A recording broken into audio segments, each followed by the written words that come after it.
എടാ എന്തിന്റെ പണി എന്തായി? എനക്ക് പണി കിട്ടിയടോ. എടാ ബസ്സില് പണി കിട്ടി. ഓ അതെയാ? എന്നാ പിന്നെ എനിക്ക് ഫ്രീ ആയിട്ട് ഉപദേശം തരാം. എന്താന്ന് ഇനിയിപ്പോ ബസ്സിലെല്ലാം മുതൽ കാർ ഓടിക്കും പോലെ അല്ല ബസ്.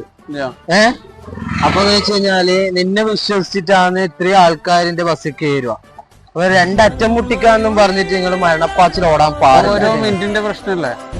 ഓരോ മിനിറ്റിന്റെ അല്ല, നിങ്ങളെ വീട്ടിലും ആൾക്കാരുണ്ട്, ഫാമിലീസ് ഉണ്ട്. അപ്പൊ അവരെല്ലാം ഈ ബസ്സിൽ പോകുന്ന ആൾക്കാരാണ്.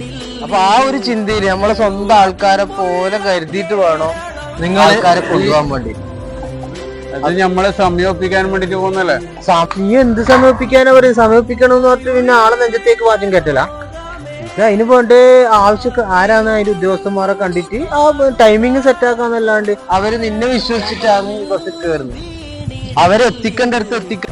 അപ്പൊ നല്ല രീതിയിൽ പോവാം. അത് ശരിയാണ്. നല്ല രീതിയിൽ പോവാ. അപ്പോൾ ഓൾ ദി ബെസ്റ്റ്. ഓക്കെ.